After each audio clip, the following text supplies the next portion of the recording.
eno ye Extreme Media UJ. Subscribe for all updates. Mr. Speaker, I'll begin with a slight clarification. The party that has renewed my mandate is called the National Unity Platform. That's the name of the party. You kept referring to it as the National Unity Party. But I appreciate your interest in matters to do with my political party, sir. Actually, the letter refers to it as the party. It is a party. Okay. Yes, it is a political party. But its name is National Unity Platform. So it's NUP party, yeah.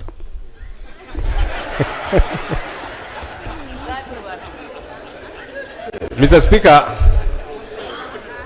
again, to comfort you and the honorable colleagues, really I'm not here to oppose anything and everything. No.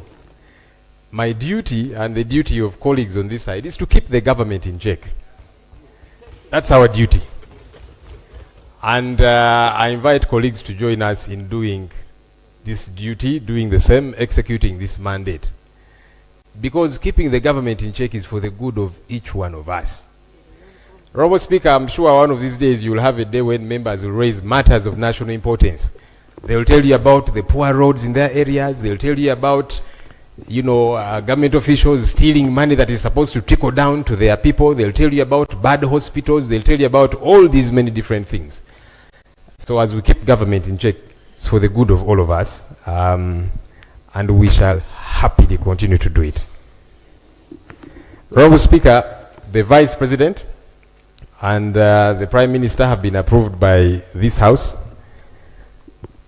We all did not vote for the both of you, but you have been approved.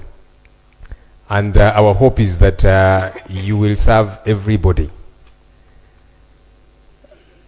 Because you see, that's what service delivery is supposed to be about. That you will extend services to everybody. That your offices will be accessible. We are going to bother you a great deal. Please get ready. Whether it be knocking at your offices, whether it be here on the floor, we shall not come at your home. She has said at home, no, we shall not come. But here in the Parliament. Please get ready. Because it's important for that to get happen. On our end, we are going to keep you in check. And please, you should be happy about that. It should not be a bad thing. When we keep you in check, we are saying, do better here, improve here, do this the right way as should happen. And so we'll keep bothering you about all these many different things. Service delivery, political prisoners. That's a song we have sung, and we're not going to keep quiet. Because there's people that are rotting in jail 5, 6, 7 years. They have not had their day in court. That is wrong. Wrong. Regardless how it happens. And by the way, the same has happened to some people on the interim side. So regardless who it happens to, it is wrong. So these things we shall not keep quiet about. Get ready. Honorable Speaker, I did not vote for you to become Speaker. Because I had a candidate. No, me, I'm saying it publicly. Because I had a candidate. But I'll tell you what, Right Honorable Speaker. But your candidate voted for me. I don't know about that. But I want to believe the 60 votes he got, one of those was his. But I'll tell you what, Right Honorable Speaker. I want to salute you, especially for your remarks after you took chair of Speaker, when we were still at Kololo. I, for that moment, felt at ease. I hope I'll continue to feel that way. And here is why I felt at ease. Your speech had 3 critical elements that excited me. Number 1, you promised to be a speaker even for those who did not vote for you, like me. And that's imperative. Because now you have become a referee for all of us. Our hope is that you will be ready to blow the whistle when there is a hard tackle, as opposed to you actually being the one tackling us. So that gave me comfort, Right Honorable Speaker. You promised in your remarks a corruption-free parliament. That excited me. And you have our support. in ensuring this, Right Honourable Speaker. Right Honourable Speaker, you promised that Parliament is supposed to be open, and so the media is supposed to be welcome here. I want to appreciate, because on that one you have taken immediate action. I was told that the Nation Media Group accessed Parliament today, because they were barred from accessing Parliament for months, and that is wrong. My appeal to you, Right Honourable Speaker, I'm saluting you publicly for the remarks that you made. Kindly actualize the remarks that you made. That's my humble appeal to you. You know, sometimes we say things and then we don't actualize them. But my hope is that you are going to actualize these remarks that you made, that we shall all feel comfortable in being in this house, that I should feel at ease to stand up and object to something. And I know I'm not going to be vilified. And by me, I mean several colleagues, that nobody is going to be vilified for having that school of thought. That's why we are all here. We all have different schools of thought. Honourable Speaker, I have been leader of the opposition for 2.5 years in the 11th Parliament. Leader of opposition by law is part of the Parliamentary Commission. I did not attend even one single Parliamentary Commission meeting. How can that be right? Because I was invited. Honourable Speaker, when I made a lot of noise about this issue, subsequently there were about 2 or 3 invitations that came to my office. And how did they come? So the office you're occupying now approves whenever a leader of the opposition is going, even if it is out of town, for official duty. So one of those times, I think we were going to these entities we were oversighting in Amuru, Inspire Coffee, in Tungamo. So you are on the way there, you get a call from the office that a letter has come here for Parliamentary Commission, and it is happening in 30 minutes. So yes, some people might say I got invited about 3 times. Yes, but I was on the way out of town for official duty, and the Speaker's office knew. These things have got to change. Let's observe the law. Let's do right, as is expected. Finally, Right Honourable Speaker. Honourable Speaker, you have seen the quandary we are grappling with here. We don't have adequate space. This Parliament, I am told, was made for about 80 people the time it was constructed. We are now 529 members. When you add the ex-officials, we shall be 550 plus. Now that we have opened the space and said we can have many more ministers, we are waiting. Right Honourable Speaker, there is new chambers that have been under construction for donkey's years.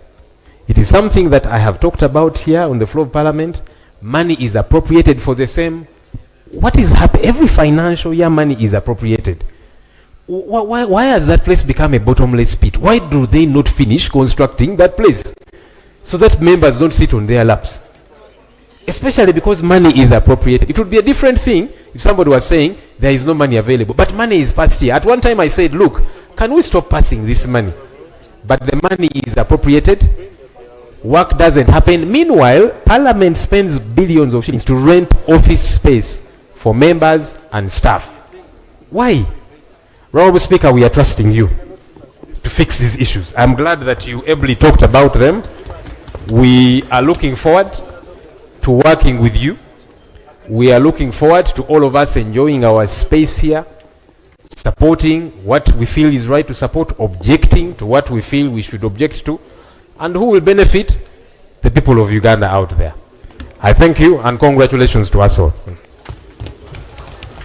Thank you very much. We have to conclude at this point, but it is good to talk over these things. The Parliamentary Commission, to have this Parliament work, we have to start by having a functional Parliamentary Commission. And then we have the committees work. The work has started today. Within 2 weeks, the clerk will give me the status report on that building and what needs to be done and when it's going to be completed. And I'll report here. So the business committee has to work. We are going to do what they call resetting the factory default. Thank you very much. But before, Honorable Kasaija, Matthias Kasaija, just stand up and we recognize you.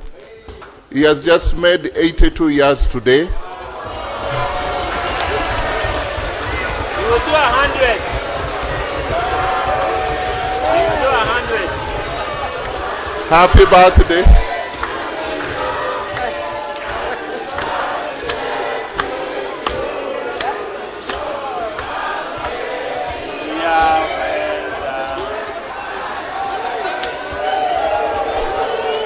Thank you. Our best wishes, many more returns. He wants a drink. And I know that the economy is now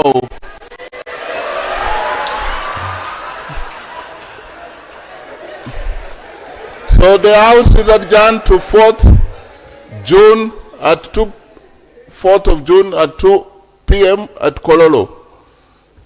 House adjourned. Abalungi abatuuliriza era abatulaba olunaku olwaleero tukyaddeko ewa Sheikh Asiraf Dembe.